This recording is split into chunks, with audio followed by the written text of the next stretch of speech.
Top zombie movies on Netflix.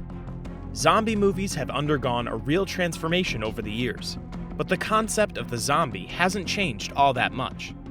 Romero said that zombies represented a people's reaction to change how a human contends with the reversal of nature's law. All things move towards death. So whatever your immortal fear or apocalypse kink, here are the best zombie movies to stream on Netflix right now. Number 1. Alive.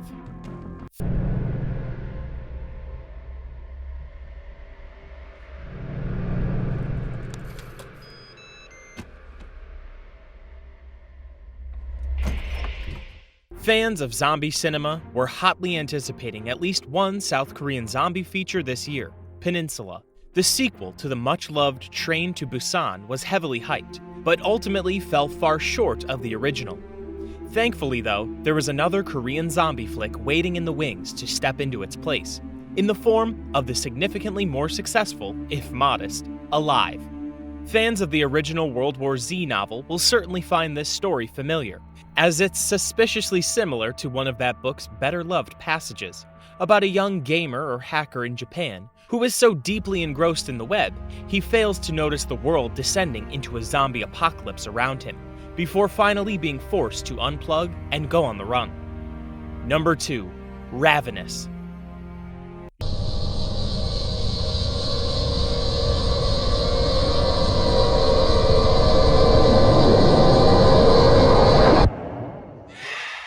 Genre geeks didn't seem to take a lot of notice of Ravenous, beyond its Best Canadian Film Award at the Toronto International Film Festival. Perhaps the result of an indie zombie drama subgenre that seems to have run its course through films such as The Battery, and perhaps because it's performed in French rather than English. Regardless, this is a competently crafted little drama thriller for the zombie completist, full of excellent performances from no-name actors and an intriguing take on the results of zombification. The infected here at times seem like your standard Romero ghouls, but they're also a bit more lost souls who have hung on to some kind of strange, rudimentary culture of their own. Number 3. Cargo.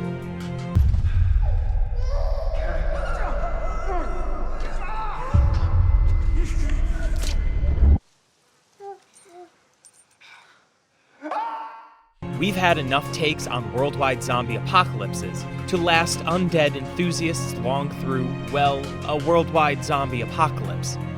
Of those takes, few are inspired, a few more are watchable through workmanlike, and most are dreck, whether in TV or movie form. Cargo, a collaborative directing effort between Yolanda Ramke and Ben Howling, falls somewhere in between inspired and workmanlike, which is to say it's well worth seeking out on Netflix if you've a powerful need to watch twitching, walking corpses menace a family trying to survive while isolated in Australia's outback. Martin Freeman plays Andy, stubborn husband to his wife Kay, Susie Porter, and a loving dad to their daughter Rosie. He's piloting a houseboat to safer shores, or that's the hope. Number 4. ScoobyDoo on Zombie Island.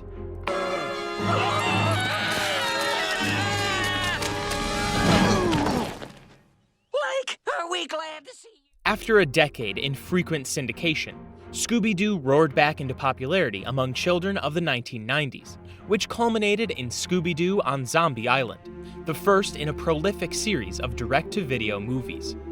That's about where the similarities to the original animated TV series end, though, because Zombie Island represented something wholly unexpected, a legitimate take on horror cinema, via Scooby-Doo.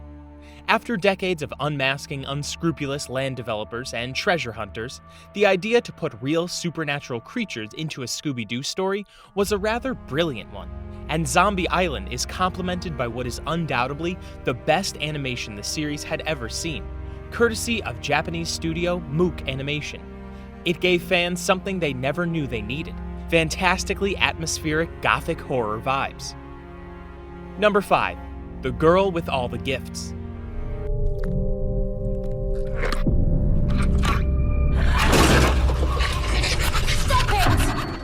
M.R. Carey's novel, The Girl with All the Gifts, plays coy with its zombie, or hungries as they're called here, trappings, drawing readers in for dozens of pages before revealing its flesh-eating premise. The film adaptation, released last year in the UK before making its US debut in February, bares its teeth right away. If viewers aren't burnt out on zombie offerings, and they shouldn't be with such recent standouts as 2016's Korean hit Train to Busan, proving that the genre has plenty of life left in it, they'll find that the girl with all the gifts is less concerned with the initial overwhelming outbreak than with the moral lines survivors in the military and scientific community are willing to cross. Number 6. The Evil Dead. Not another pee. Time to go to sleep.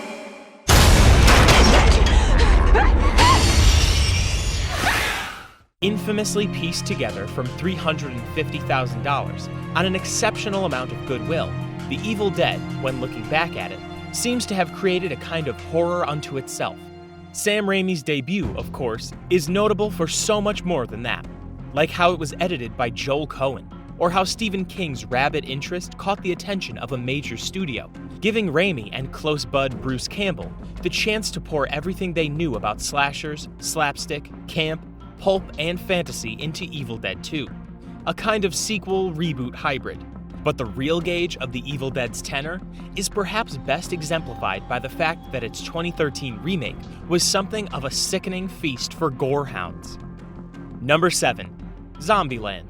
Could have guessed that something would be zombie killing. What do you think? Zombie kill of the week? Ruben Fleischer's Zombieland is one of the most beloved horror comedies to be released over the past decade.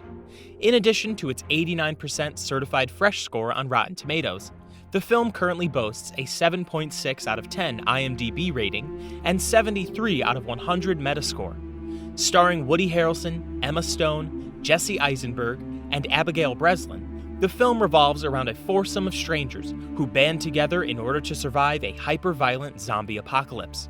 With undead ghouls abound everywhere they turn, the quartet sets out to reach the so-called safe haven Pacific Playland theme park. Number 8. Resident Evil Afterlife.